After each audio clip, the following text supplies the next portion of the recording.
This is Christy Bridges, and this has been a week of really great interviews. I hope you're enjoying these. I have a special friend with me today.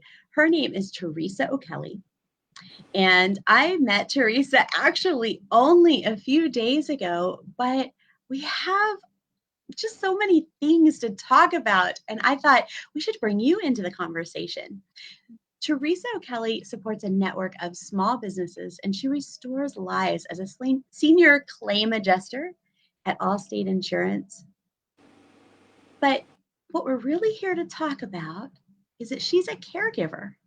And like most of us, she has her own issues to deal with, while she also wants to be her best present self for those she loves.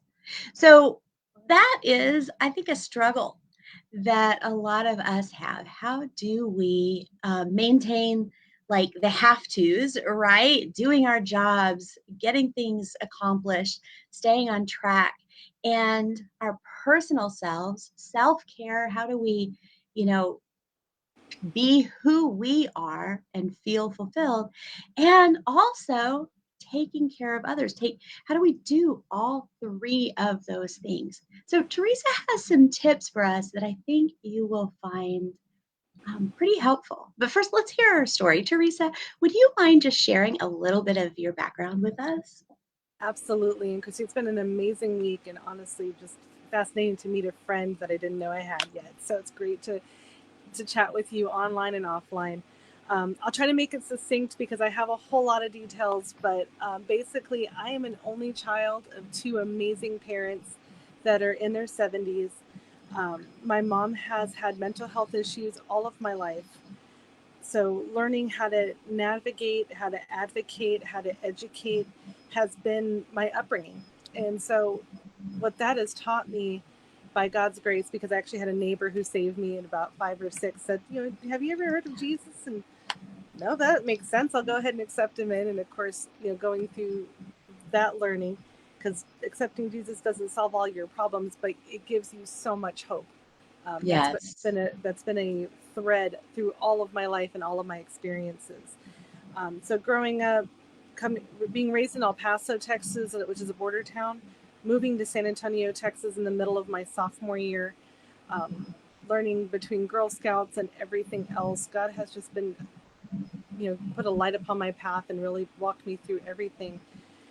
I remember being 18 and I was going to take charge and solve all the problems, and then I realized that's not quite how this works. So I heard him say, take care of you, get your education, get your experience, and when the time comes, you'll be prepared. And Yeah. so in my career, I worked for a couple of insurance carriers. Allstate is the employer that I've had for over 11 years. I Oh, do, of wow. course, have to convey that my thoughts and opinions are not necessarily that of the company or subsidiaries. Just have to give the disclaimer. But I can say how supportive, not only the benefits that they provide, and of course the salary is helpful, but beyond that, the coworkers and the people that I've had that have invested not only into my career, but into my personal life. We joke about it on a regular basis, especially post COVID.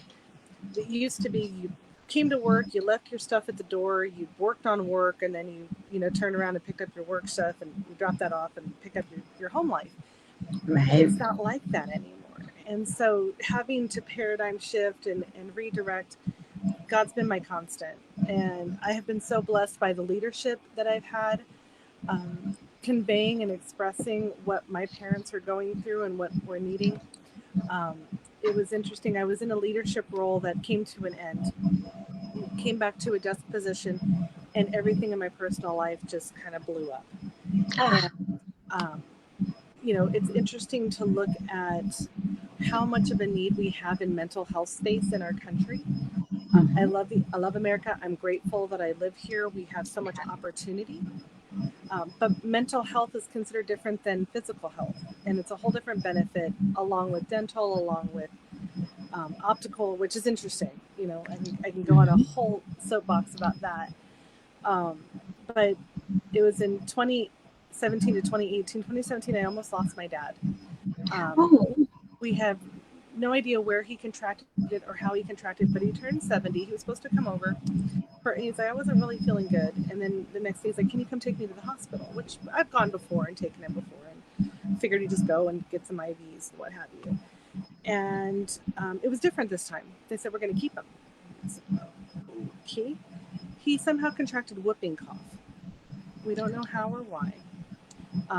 I had the I didn't even think that was a thing anymore. no idea. Center for Disease Control calls me, and how does this happen? No idea. I don't know if it would get grocery shopping or whatever. And again, 2018. This is way before COVID was ever identified. And so he got hospitalized. He was there for a week. Uh, Thankfully, because of my mom's mental health space, I learned about um, the what's it called, not assisted living, which is also a thing, but skilled Mm-hmm. nursing facilities, SNFs. I learned about those. So there was a day that the hospital was doing a fantastic job, and then one Thursday, I called to ask if I could bring my dad some food, just to kind of lift his spirits and bring him up. And they tell me, oh, he's diabetic. We have to control his diet. I was like, since when has he been diabetic? What are you talking about? So one of the things I forgot to mention in being in the claim adjuster space and learning about the most catastrophic accidents, I Mm-hmm. specialize in the worst of the worst. I see broken bones, surgeries, fatalities. Um, I used to handle what's called non-represented, meaning individuals who didn't have attorneys, and now I'm in a different space where it's attorneys and litigation. And I'm blessed with the opportunity to serve customers and help them through the worst time, which is the mayhem that happens when accidents occur. So Right. through all of that, I had been blessed with the foresight and the knowledge to make sure that both of my parents had their financial planning paperwork in order, Ah, including the durable medical power of attorney. mm-hmm. So I had mine set up, I had theirs set up, and then, like I said, everything happened. So I go in on this Thursday, everything's disheveled, and I don't want to discount any of the hard work that our medical partners and teams do. I have learned over the years we all have individual skill sets, and it's part of that body of Christ, right? We're all the Right. hands and the feet, and we serve in the way that we can. And it was just a bad day, but unfortunately, that was my dad. So here comes Yeah. Papa Bear. Well, and My that's dad, why it takes a team and we have to advocate for them. Right. exactly. I have learned how So to advocate for myself, for my parents, and doing all of those things. But so he has a whooping cough. Now all of a sudden he's diabetic. You come in, things are a little crazy after but they've been so good for several days. What happened? then I was like, okay, we need to get him out of here. This is crazy. So Yeah. advocate and find out. He seems to be doing okay. Get him to the skilled nursing facility. And mind you, at this point, I'm living in an apartment, working in the office. My parents' house, 45 minutes away when traffic's good. Oof. So I'm running all over the place. Yeah. Um, my partner at the time was not the most supportive, so I'll just leave it there because if you have nothing good to say. Um, but I got him over to the skilled nursing facility and noticed he was declining. And again, it's a fantastic nursing facility, nothing that they were doing. Talking with the nurse, asking questions, they realized that he had a blockage in his intestines. So send him to Mm. I said, not to back to the same hospital, let's go a different Right. route. So we get him to the new hospital, and I remember being in that emergency room, sitting with him, and I told him, I said, Daddy, you're an O'Kelley, you're an Aggie, and you're stubborn, and I want you to know that if God's calling you home, you go with God, and and I will work and take care of mom. But if you Mm. can fight, I want you to fight like hell. And he doesn't remember me telling him that, but all I could do was pray and Ah. convey to the nursing staff what I knew. Um, in that process, I spoke to 5 different doctors within 24 hours, and I remember Ooh. under the stress, under the pressure, I went to my primary doctor, and of course, dealing with my own stuff, and situational depression is a real thing. Mm-hmm. And I was like, why is this happening? Why am I having to express this every single time? And he shed light on it. My doctor told me that each doctor takes snippets of in their expertise in their field. So Yeah. by reiterating and conveying the message, they may cherry pick something that could bring it, what's going on. So at the time, my dad was an alcoholic. He's recovering now, thank God. Um, but alcoholism was a situation. We had dehydration. We had deficits because he wasn't eating properly. So Mm. all of these things work together. Um, it was 2 weeks, and it was really funny because in San Antonio, Texas, we don't have a lot of snow very often. And I just No. remember praying to God, and I said, again, God, if this is your call and this is your will, it is what it is. Giving my dad to the cross, saying, Hmm. you tell me what I need to do, because Yeah. within my physical flesh, I don't know what else I can possibly do. And I walked outside and it started snow flurrying. My best friend had come over and checked on my dad with me, and he was, gave me a visit and some encouragement, and came out to snowflakes. And I thought everything's gonna be okay. And sure enough, his health started turning around. He started getting better. This was in December to January, December 17 to January. So he started getting healthier. The antibiotics were working. They got him moved back over to the skilled nursing facility to get him in rehab, OT, PT. I broke up with my partner at the time, saying I have to take care of myself because nobody else is going to do it, clearly. I got to take care of my parents because, again, nobody else is going to do it. And anybody else who's taking away from that isn't what I need right now. That's a drain, right? It's a Yeah. dream. It was Martin Luther King Day of 2018. I emancipated myself, but and That's it a was day all to remember. it was a day to remember. And ironically enough, though, again, my coworkers, my friends at work were so supportive and helpful because I was beside myself between my dad being in one hospital, my mom in another facility with mental health issues, me trying to figure out my life. They were so supportive, and so I got my partner moved out of one apartment, got my dad and everything moved in. I was already starting the process of getting my parents' house cleared out because my Mhm. dad's a hoarder, and we had to get the house ready. My amazing realtor, Jason Gutierrez, I called him out and I said, brother, tell me the honest truth. Do we just level it and sell the property, or do we have something here? And so, by his grace and blessing, he helped me get a team to come in and got a dumpster. And, over the course of several months, got that house ready. He helped me sell one house. I ended up meeting my current partner. Michael's been amazing through everything, my health issues, my Wow. family issues, everything. Things that you never thought you would have to do, like my mom having incontinence. Again, he's got the graces of my heart for forever. And even my kids, my husband's kids' mom was helping us out too, just trying to get my parents moved and situated. At one point, the skilled nursing facility for my mom, I had applied for Medicaid 5 times for my parents. I am an educated, intelligent woman, and I can fill out paperwork all day, but there's some struggles with the system. So again, Yeah. finding experts in the field and everything. But my mom had a it's an interesting story, but almost got evicted. I'll say this story for there. Um, and so just shuffling everybody around all in this time, it was in August of 2018, I ended up having my own, on top of having rheumatoid arthritis, which is an autoimmune disorder, I ended up having something called gigantomastia, which is a very rare genetic disorder that caused my breast tissue to duplicate. Um, Oh, goodness. Many women over time may have megalomastia, which is the increase of breast tissue, may eventually need a reduction or adjustment. Mine was so rapid, I didn't know the letter R was in cup sizes. I had no idea. I did not know that. I imagine Fredericks does, but Uh, there was a couple of specialty shops I had found finally. wow. It was insane. I'll share a picture on the website later. That's safe for everybody. Right. It's safer But viewing. but it's But that just had to be uncomfortable it. because that Oh, was so fast. it was so huge, and it was interesting because I had to go to my primary doctor, who's like, my primary doctor, Dr. Alves, Patrice Alves, is amazing. If he doesn't know, he'll tell you, but he'll get you Yeah. to the right place.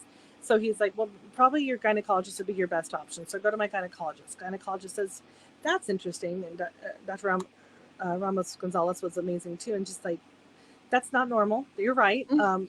Talk to a plastic surgeon. They see a lot more of these things. So I go to a plastic surgeon, and Dr. Pradeep Patel, it just God sent. He was Really? able to direct me. He asked me, he's like, is this cosmetic? I was like, if it's cosmetic, you would have never met me.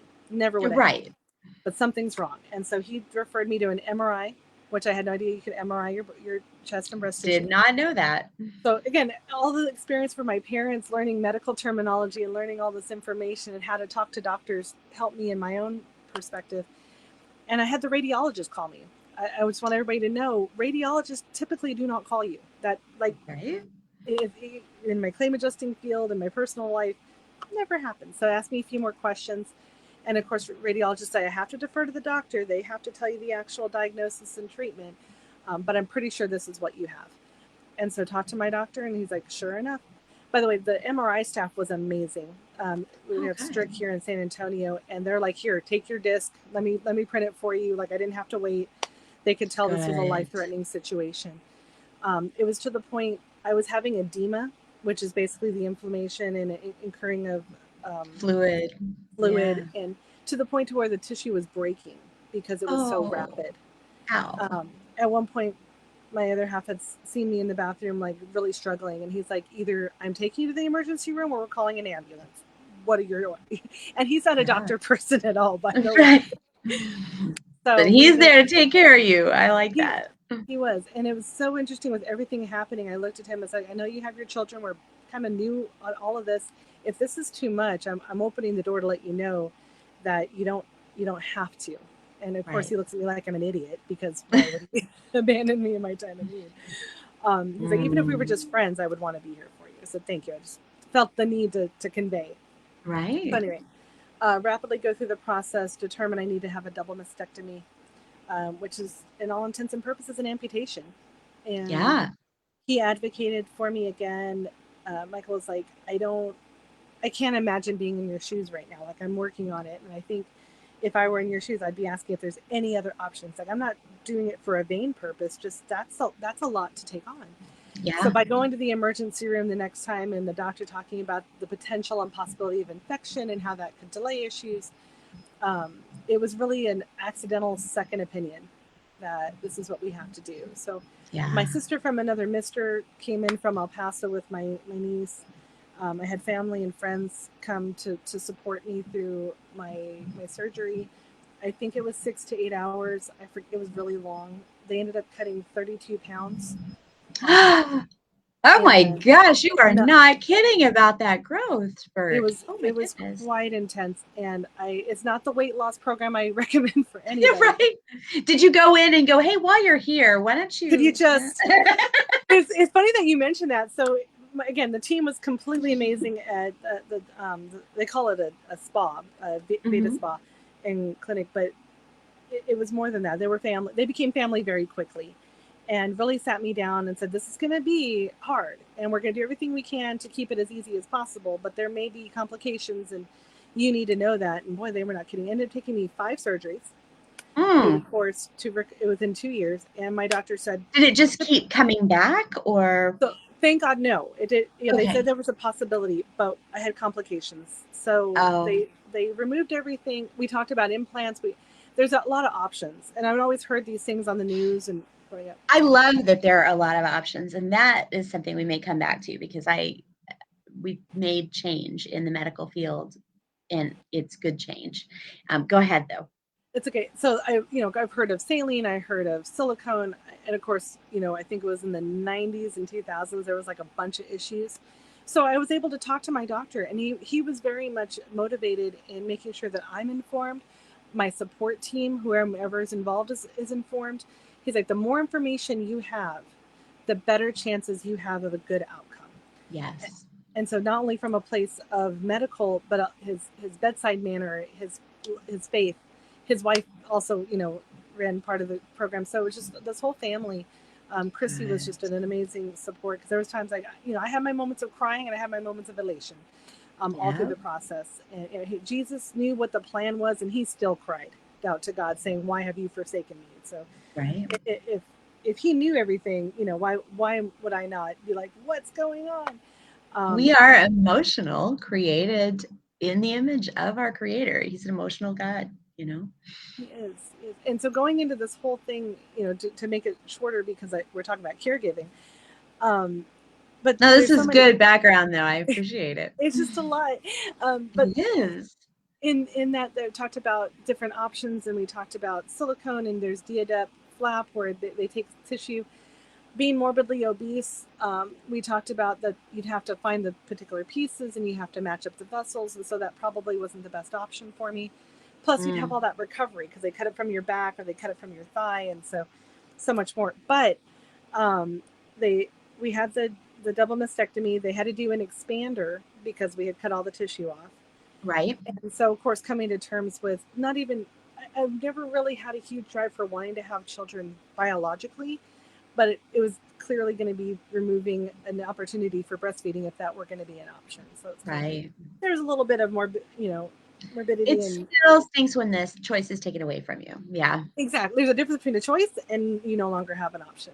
Right. So there was expanders that were put in to be able to make the pocket to put the replacements in. One Uh-huh. of them actually fell. So instead of expanding this way, it expanded this way. So I had to, That's just weird. Yeah. well, I'm exceptional. I'm exceptional. And then you're trying to sleep or get dressed, and you're just like, this is not It's right. every and the other Oh, part, because you're cutting tissue and it's a trauma to your body, they have to put drains in. So yeah. it's just like all of those things. So going Mm, through all of this, talking to Allstate, short-term disability is a whole nother ball of wax. But my mm, managers were always supportive. My coworkers were totally understanding. Um, you know, again, it's not just one thing; it's all of these things. My yeah. manager was just when I was dealing with my surgeries and trying to get my parents moved. My boss came and helped me move stuff. Like Joanne was just, Wow. it really, she got to see more about mental health and what it's like and in that aspect and shared that journey. And I said, hey, share the story because all of these things happen for a reason. And I'm not afraid to share the story. I'm And glad. so the five surgeries, it was the double mastectomy, I had to exchange the expander. Then there was the actual exchange from expander to the implant. We did some fat grafting because I'm like, yeah, liposuction, let's go. Not as fun as you think it might be. Not as fun as Okay. Good to know. I would not recommend unless you really need it. But Well, dang then it. That's going off my Christmas list now. I just you know just giving information. Choose what you want. Um, but then it was one time I was helping move some limbs and do some things because I know how to relax really well, and I was like something hurts. I should probably go check see what's going on. My implant tore through my pectoral muscle, and Ow. so I had to have another surgery. Oh, ow. That just does not sound comfy at all. It was that. So my doctor told my other half, he's like, when she says she's in pain, believe her. Just Yeah, she's you not. think. She apparently has a high threshold for pain. Oh my gosh. So So, I have to have. My last surgery was in January of 2020. yeah, I had a pandemic. Thankfully, got in just before because it was a thankfully. necessary surgery. I was supposed to return to work in March. I was like, I'm still not cleared to lift more than 5 pounds, and laptops are Right. roughly 6 to 10. So I was kind of worried about that. The day I was supposed to come back into the office, the whole company said stay home. So Perfect timing. so I apologize to everybody. I did not expect God to create a whole pandemic just to keep me at Oh, home. jeez. If you haven't told, humor is a big part of our I life. You're able to think you can laugh. relieve yourself of that guilt. Not my fault. But no, seriously, it's just in all of this. This is just the one aspect. On top of it, still looking at making sure my parents were being taken care of, and that was part of the conversation. I definitely want to make sure to convey is just the skills and tools that no matter what you're dealing with on a personal level, God's got your back. It Yeah. doesn't look like it in the moment. It doesn't look like it on paper. The enemy's going to tell you all sorts of stories, but God's really there. Yeah. So you went through, I mean, you already had dealt with, growing up with a mom that you had to take care of, right? The mental health issues kind of put us in a caregiver mentality before we're even grown, right? And then you get to this point where all of a sudden your dad is having emergency after emergency, and you're taking care of him and advocating for him and trying to figure out why things are happening. And I know just from personal experience that it seems like even if they seem unrelated, uh, we can, as we get older, we can have just one thing after another. And partly it's because of where we are in age, but partly it's because in these facilities, um, they, we have all these professionals who are dealing with everybody, right? They're trying to find the quickest solution that works, the quickest diagnosis that works, and just basically feed us and get us to where we can walk again and get out of there. And so you do actually have to have a family member or someone who knows what is normal for this person advocating. I distinctly remember I mean, for my dad, for my grandma, for my grandpa, for my brother-in-law, having to talk to the doctor and going, this is what I think you're seeing, but this is what I'm seeing because I know what this person is normally like. And this right here is not just being old or being, off medication or whatever. I mean, this is totally abnormal. And and they don't know unless somebody is there going, I don't think you've got it right yet. And we need to keep digging because what you're doing isn't helping and it's making things worse. And sometimes patients try to talk to the medical people, but they're either asleep while they're getting poked, right? Or everybody's busy, or they don't really even see what's going on with themselves because sometimes it's hard to see from the inside what's going on with us. And we need that advocate. So I'm so glad you advocated, but that took what a month or longer just to deal with all of these issues, and you're still trying to do your job. You're having this relationship that starts to feel like dead weight, and it's your daddy, so you're dealing with the emotions of that. And then you go through all this time of having to clean out the house, and it sounds like you had a wonderful bunch of people step in to help you with that.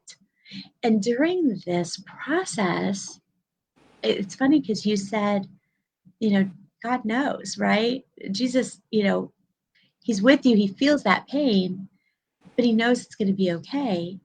And and it's funny because this is preparing you to know how to advocate, to know how to reach out, to feel when you are probably the most drained because you're going through your own physical issue, and it's a little emotional losing these babies, right?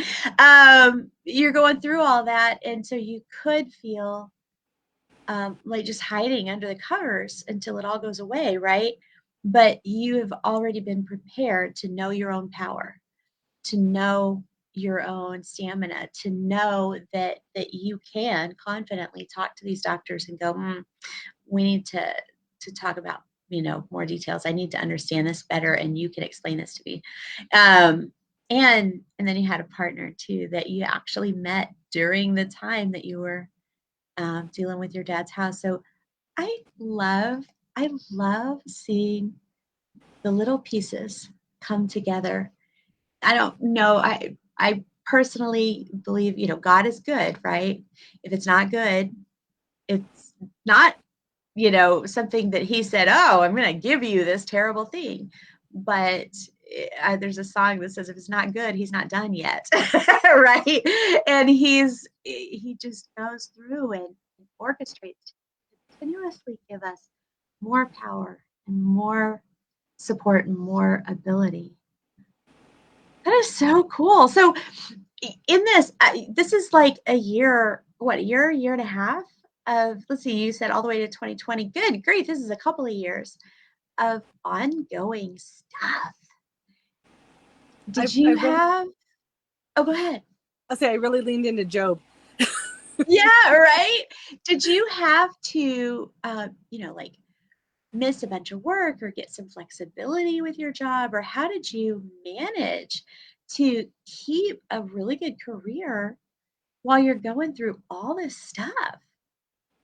Great question, Christy. Because, and I do want to correct something. It was Pradeep Mohan Yeah. is my doctor. I don't know how he Ah, said the name, but no, the staff was really instrumental. Um, there's a process to apply for short-term disability. I was looking at applying at one point three different cases: FMLA for my mom, FMLA for my dad, FMLA for myself. Um, when I had and the that's not surgery, always paid, no, right? it's Yeah, not always paid. FMLA is good to have. It helps you keep your job, but it's not always paid. It's not paid. I'm really grateful with the amount of benefits. And again, thankfully for the duration, Allstate already provides an outstanding paid time off opportunity. Good. I forget the number of days. But given I had been there a few years, they even honored the years that I had served in other insurance companies. So I was really grateful Wonderful. that I had the bank that I did, unknowingly needing to use it for that purpose.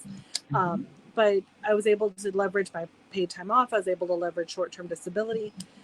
There was a little bit of faith in that as well because most insurance companies and most other employers, they use a third party to be able, a TPA, third Yeah. party administrator, to oversee. So that way there's not any, what do you call it? Not privilege, Conflict. but priority, or there's no discrimination is what it's supposed to Right. happen. My experience has been less than satisfactory, and it's nothing that I'm not blaming my Yeah. carrier, my employer for that. um, Whether it's Medicaid, whether it's a TPA, you're trying. The few bad apples really do spoil it for the bunch, and so the people that really Mm. need the benefits have to advocate so much harder. And the Yeah. challenges that I faced was I had to herd cats to get the paperwork in on time. My doctors were amazing, so mine was taken care of. It got handled. I got 2 weeks off paid short-term disability. That had to have a 5-day waiting period. Thankfully, my PTO was available. But yeah, so Well, they they only pay like a couple, part of the salary because their goal is to make you want to get back to work. Yeah. yeah, that was a little challenging. And so my doctor, had a recommendation of how long I should be off short term disability. He says, yeah, you can return a lot sooner than that. So it was interesting. Um, yeah, sure. They just All had this right. chest cut off. Morphine was my friend during that time. But no, there's a psychological, there's a spiritual, there's a physical, there's the emotional Yeah. areas of our life. And to have so many things happen all at once, a lot of the things and anecdotes and ideas that I have are not necessarily from me, but between business school and being in business and some of the classes I even got to facilitate. I remember one year, it was St. Patrick's Day, I was literally facilitating a class talking about leadership principles, and one of the goals was to talk about focusing on what you can handle and what you can control, and letting Mm. everything else disseminate. And as I'm sharing that conversation and that teaching, I shared a personal anecdote of I am literally, and forgive me guys because I have my cell phone here while I'm teaching. I am literally waiting on a phone call for the Bexar County Sheriffs to come pick up my mother because she's having a mental break. Ooh. But I'm able to be Yeah. here with you guys because I know that process is in order, and there's only so much I can control. So Yeah. by putting that oxygen mask on me first, like they talk about on airplanes, by Right. prayer, meditation, it doesn't make it easy by any means. It was still stressful and scary, and you're not sure exactly what's going to happen. But I've always heard, God just gave you more than you can handle. I don't believe that. I believe God gives you just a little bit more, so you have that faith. You have to So you stretch. lean It's like on exercise. him. Yeah. So you remember we're doing this together, God. I'm not doing this by myself. Yeah. I love that was beautiful when you talked about asking God for help. And then you walk out and it's snowing and you knew it was going to be okay. It was a peace That beyond all understanding. right. I love the way he shows us things in a language we understand. There have been so many times where somebody would, speak up in church if, they had an impression that they needed to share, or where something would, I'd see a sign or hear a song, and it was exactly where I was, and it related to something that was already in my mind or already in my heart. And God was like, hey, yes, it's you I'm talking to.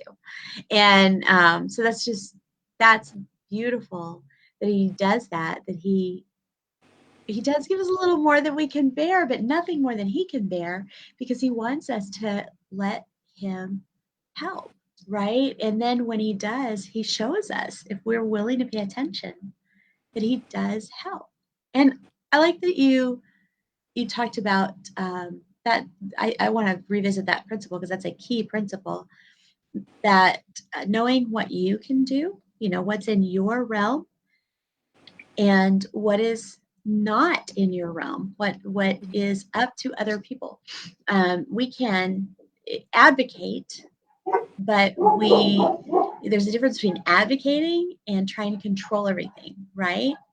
We can ask questions and do research, but there's a point at which we need to be careful not to drive ourselves completely crazy, obsessing over things that we can't fix, or that we can't, that are out of our realm.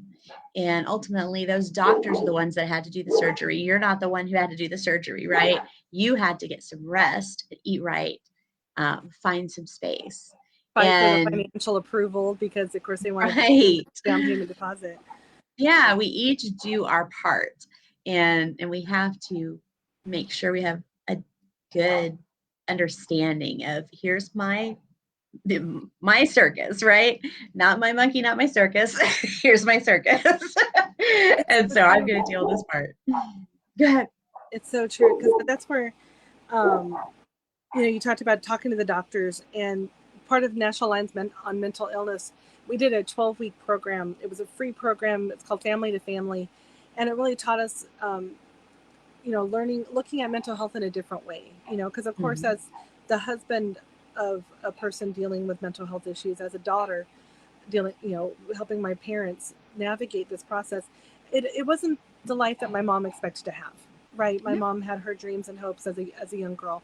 My dad marrying, took him 3 times to convince her to get married.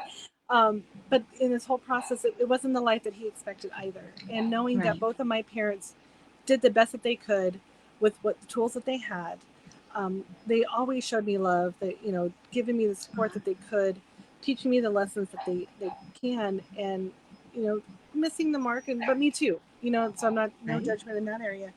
Um, the biggest thing about talking to doctors, especially in San Antonio, there was a very prominent family where someone took advantage of the mental health code and had Mhm. somebody institutionalized against their will and took advantage of them financially. And so we have a very stringent HIPAA regulation, um, Right. to protect their information. Uh-oh. Oh, there she is. The biggest struggle that I had as a daughter and an advocate is, you're right, you can't always get information. There was times I couldn't see my mother until she gave a code out, Yeah. and she had to be in the right mental state to say, hey, I need to give a code to somebody. So the biggest thing I can tell everybody that I've learned in my lifetime, if I had to sum it into one thing, is the devil's in the details, but don't sweat the small stuff. I like to combine both of them. And so Mhm. in that National Alliance on Mental Illness class, we learned that maybe the doctors can't tell you, but you can tell them everything. So Yep. at some point, thankfully, records are huge. So whether you use your electronic devices, paper, whatever works. I found that paper didn't work because sometimes I'd forget it at home when I needed it. Thank goodness for iPhones and Androids, because that's been my lifesaver. But being able to keep phone numbers and records and faxes, I was literally faxing my dad's doctors saying, here's what's going on. If you have insight, please help. And if you can't talk to me, talk to the providers. Here's where my dad's at. Same thing with my mom. Nice. And so I really had to learn humility. To your point, Hmm. I learned what's within my scope and what's not. I prayed to God, am I supposed to quit my job and become my parents' full-time caregiver? And God thankfully said, no, that's not within your skill set. That's going to be everybody's downfall. um, We need our jobs to keep us sane well, sometimes. and There's I, one I thing that I can do, and it's get a paycheck. Yeah. that this is my skill set. That is, again, shout out to the CNAs and RNAs that are not paid nearly enough to what they do. Um, but I didn't. I was a breadwinner of my household. I still am, and I couldn't just quit. Like, that's not an Right. option, because I have to. You take care of your family and your family, right? So I knew that wasn't the option. So I was at the mercy of anybody and everybody I could talk to. So I'm telling providers, I'm telling doctors.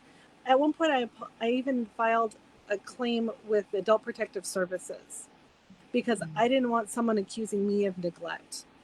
And I'm really Right. like, my hands are tied. I'm calling and talking to everybody. Tell me what I'm missing. Tell me what I need Yeah. to do.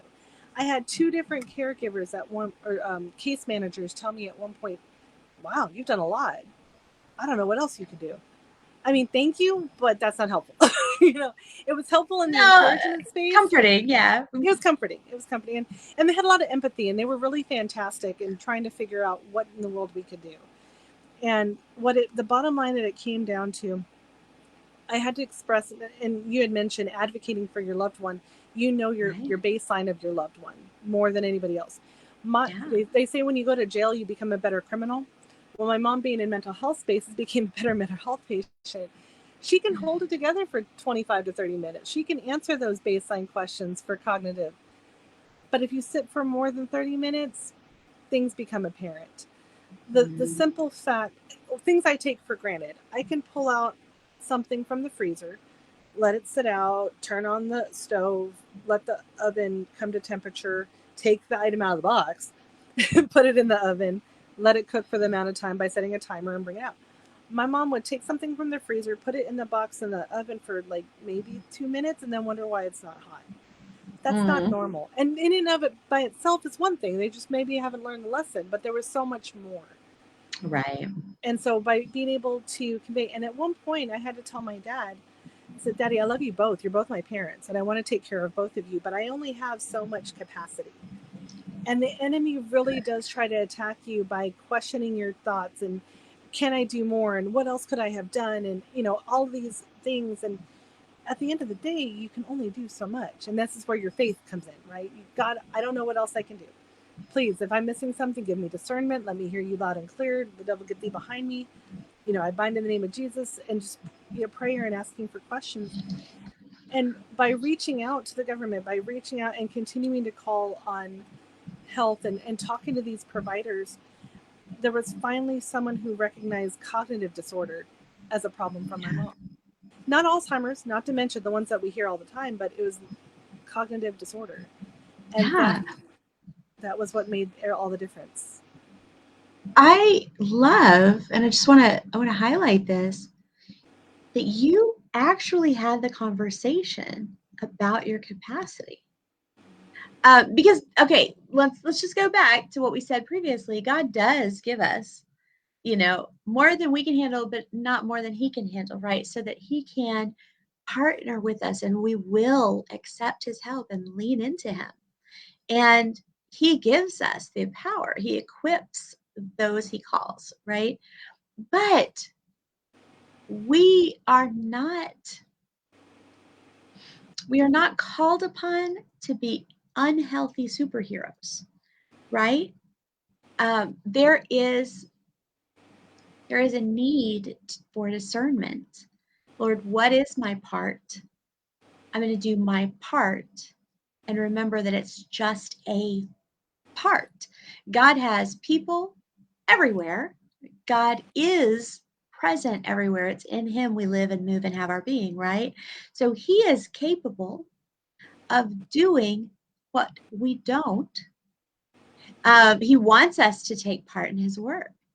But I love that you actually had the conversation, and I want to make sure everybody feels permission to do this. That conversation that says, I love you.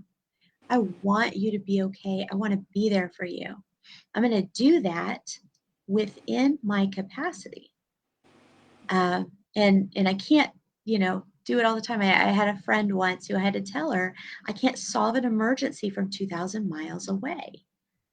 And so I'm going to have to, have space because we sometimes, and this just comes from, the fear and a feeling of helplessness, right? People know that we're going to bat for them. They appreciate that. And they're scared of not having us. They're scared of what situation they're in, and they feel helpless, especially when you're in a position where other people have to do things you've been doing for yourself since you learned potty training, right? When other people are invading your body with, needles and checkups and all kinds of things at all hours with no privacy, that really strips a person of a feeling of empowerment. And it, then when they're, because of physical issues or medication, they're not always aware of everything that's going on. That's even scarier, right? And so sometimes they can really cling desperately in a way that just breaks our hearts, and we want so badly to make it better because this is someone who is stronger than that, right? And we know it because we've loved them for a long time. But we can't be everything for them because we have our own limits. And being able to say, I'm going to be here, I'm going to do what I can, but I'm going to do what I can. God's going to do the rest, and you got to lean on him and trust him to fill in where I can't. And And so even I'm going to step away. I'm going to get some rest. I'm going to go to my job. I'm going to do the things that I have to do to keep my life rolling, and I will be back, and I will be paying attention. You know, that's a very healthy conversation to have. Thank you for doing that. Go ahead. What were you going to say? absolutely, I had to jump in on that too because I realized my dad kind of talks about being the lone wolf, and I realized that you don't want to block the blessings that God has for you. No. And so there are people willing to serve and help in their capacity. You know, Yes. and there's a lot of times and places where I felt alone and I had to make those decisions and I had to be by myself. And there's those times that I really do have the love of others to lean on. Those times that Yes. I felt alone, those times that I felt scared, that I didn't know what to do, that I could, I could cry on their shoulder, and maybe they couldn't fix anything, but at least I could be heard. And Right. there's a lot involved that I've learned about codependency, about other mental health issues. Anxiety is a huge thing. Recently saw another video that anxiety and gratitude cannot exist in the same space. So by I accessing like that. gratitude and finding what you can be thankful for, um, Yes. and just to touch on the dark side of caregiving, it's not always rosy. In case anybody's not familiar, I remember distinctly my mom yelling at me, telling me how a horrible child I was for lying to her and making her go to the doctor. And I had to shelter myself, even though we're in the Oh, same yeah. room and I was there. The doctors couldn't admit her until she consented to blood work, and she wasn't consenting to blood work, so we had to stay until we figured it out. Um, and in that time frame, again, my mom was not in the right mental space, and that wasn't my mom talking to me. It was her voice. It looked like her, but that was the mental aspect of it. And Right. so, in that regard, I've had tough conversations with my parents. It's almost like the roles reversed, right? Yeah. I was the parent, my parents were the kids, and you really do have to find that support. There's Yes. support groups out there. There's caregiver support groups I'm part of on Facebook. There's support groups for the health issues that I've had. I've become a member of Adult Children of Alcoholics. There's Al-Anon. There's Overeaters Association. There's Workaholics.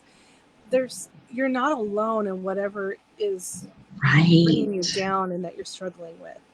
And so to be able to know that it's okay to reach out, the biggest lie the devil will tell you, it's all your fault, you're by yourself, and there's no one that's going to help you. And that's not true. We all have our burdens. We all have our. That's why we're all sinners, and Right. whatever way that is. And I have my opinion, but I'm not God. Thank the Lord. that he's the one that Wouldn't judges. want I just that job. I'll do my job. You do yours. Yeah. 100%. And I'm not perfect. I'm definitely secular in a lot of things. And that being said, grace is a huge, huge thing to have to learn Yes. to accept. It's not carte blanche. You don't get to just do whatever you want, Right. but when you realize that maybe something isn't the most healthy for you, like I was stress eating. That's how I got to the weight. I was actually 323 at my heaviest. And by the grace of Girl, God, through look RD, amazing. I've lost 60 pounds. I've been able to keep it off. I'm still working. I still have several ways to go, Yay. but by the grace and the blessing of my partner who gets we're more active, we do martial arts, And it's those things that caregivers forget. You have to make space for yourself. and Yeah. and not to tell or shit on anybody, because I believe, we all have discernment. We have to pray. God tells you, which direction to go. But it is okay. Self-care is perfectly fine, you know and It everything's a balance. sustains us for the work. I mean, it really does. It's no good. You're no good to anybody if you wear out and become depleted and become, in a hospital yourself because you've been letting yourself go while taking care of somebody else, and you're no good to yourself or them. We are responsible for ourselves. But sorry, I just totally interrupted you. But yes, you got me No, no, excited we're, there. we're Go for bouncing off each it. other. It's a beautiful Right, right. conversation.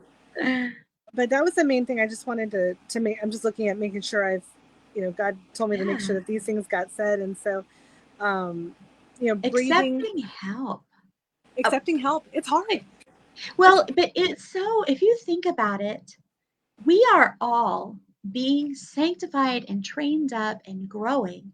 God is giving each of us opportunities for that development. And you allowing other people to support you, I think it actually builds your character, but it also helps them in their growth and development spiritually. And, we learn from one another that way. We learn understanding in a way that we can't learn on our own, that we can't learn from a book. We learn how to give with good boundaries. We learn so much when we're able to support one another, be side by side with one another, and we have hope because we're surrounded by bad news all the time, right? There's always someone wanting to feed us some reason to be depressed and feel like the world has all gone to pot. And when we help one another, our endorphins kick in, our spirit rises up and says, "No, there is still good in the world, and I am part of it. And I have the power to make change." And we need that. So if there is anything that I could encourage people to do is help and let yourself be helped. Even if you could do it on your own, don't. I mean, sometimes, yeah, you got to take care of your own business, but in cases like this, give other people the opportunity. Actually state if someone cares and they want to know how they can help, you can't think of anything, say something, right? I could use a hug right now, or, do you want to go walking? Something to give them that opportunity. Come up with something. Ask God to help you come up with something so that you can lean into community. Sorry, big soapbox, but oh, that got me excited. Go ahead. it's no, and it's a level of passion. And I'm just trying to find the name, because it's kind of funny. Like, there's all these resources and information, but then like Mhm. the actual wording just kind of goes out of my brain. So thank goodness for technology. Oh, But there's a book that I read that's, I think it's called "It's Okay to Not Be Okay." I'll put it in the comments. yes. But it's really about grief. Yeah. And it and I had to learn a lot. I lost my dog Link. He's Oh, our puppy. Like, it was our dog that came about the same time that we started dating, and it was my first dog. So I had, all of a sudden, an instant family with a great man, two beautiful children, the dachshund and the stepdog, picket fence, corner house, all the works, right? oh. Um, on top of everything, but it was exciting change, right? It was exciting stuff. Yes. And then 4 years later, so this is 2022, yeah, or beginning of 2022. He had fallen off the couch and broke his back, and then progression. So it was a lot that happened last year. Believe it or not, I Yeah. can't believe it was only last year. Um, Wow.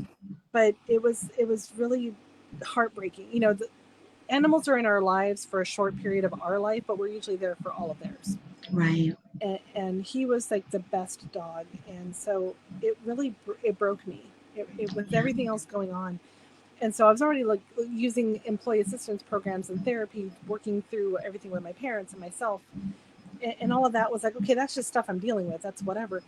But this innocent little life, like my, we there's different conversations about parents and pet parents, and I'm not trying to get onto that soapbox, but it just that was he was there for me through my surgeries. He was my support animal. He was the sweetest little dog that would chew up everything. That was our only other complaint.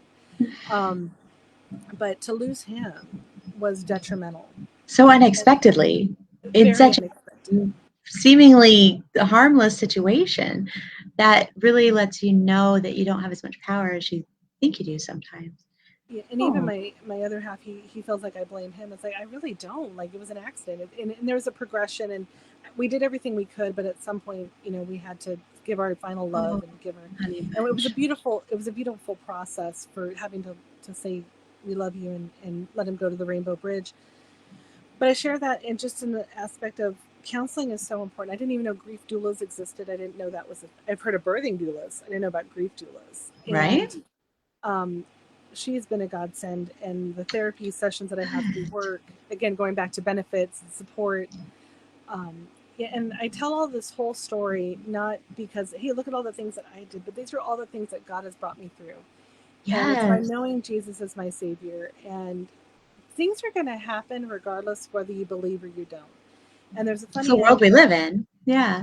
It is, and there's a funny anecdote. I kind of mix up some stories, but basically, the short end of somebody who's telling their belief system. It's like, well, I'm not the one going to hell. So I think it's off of a Seinfeld episode and somebody else. But Okay. um, in that aspect, again, I joke, not always funny, but just knowing that Jesus is there. He went through everything he went through, knowing that we can bring our stuff to the cross, that Yes. he has defeated death. None of us are getting out of this life alive, so I apologize if I've spoiled alert for anybody. But we still want to make the best of what we have with what we can. We And do. I just hit level 42 or 42 years old on the 7th. There's so much Awesome. more. There's so much more to do and to see, and to have the opportunity to share my testimony. I cannot thank you enough, Christy, because eventually I plan on writing a book and doing all these things. But at this point, this is just sharing my story and conveying resources.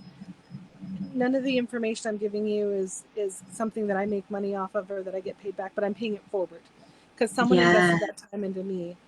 And I just want everybody to know that it's okay to not be okay. It's okay to not have all the answers. Yeah. Do the best that you can, and it's not about perfection, it's about progress. Right. And be clear about what you can and what God will need to take care of with, in addition, right? To be clear about your part. This has been so helpful. So, your story is incredible, but so many really good points. I just want to remind everybody, I guess, of some of those good points. If you are in leadership in the corporate world and you wonder if you need to make budget cuts in areas that Teresa's mentioned here, the EAP, the counseling, the short-term disability.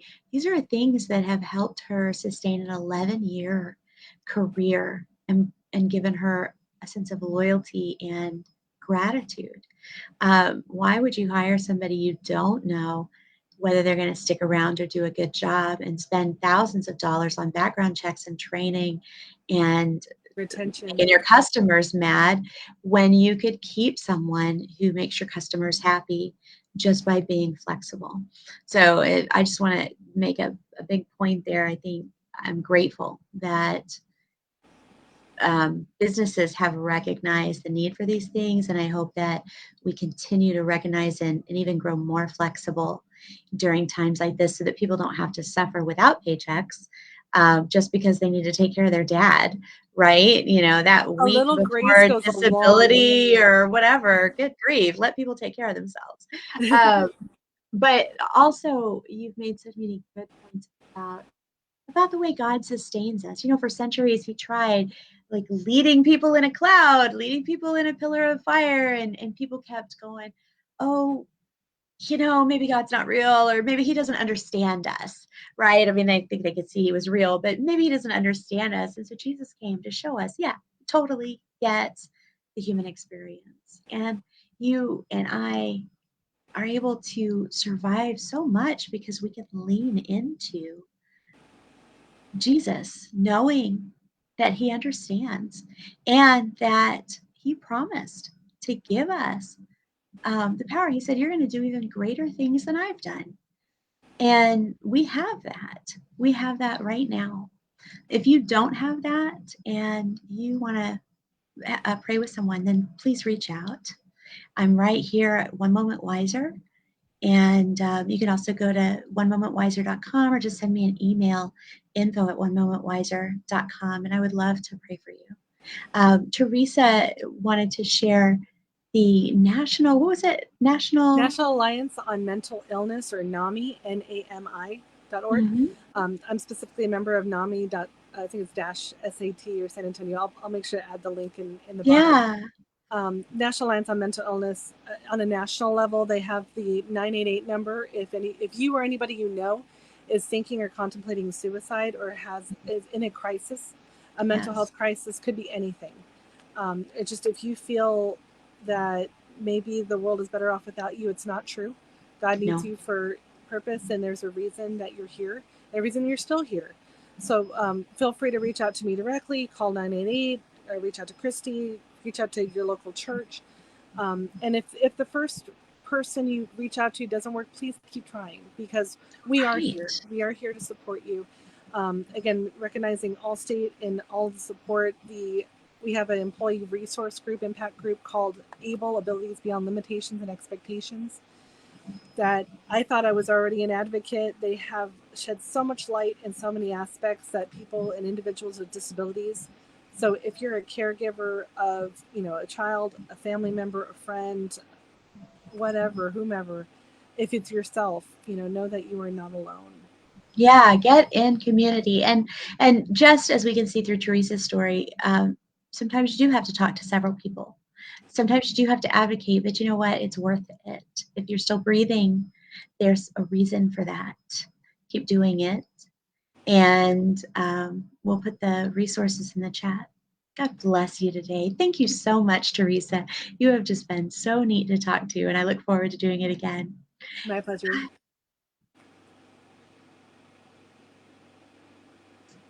Okay.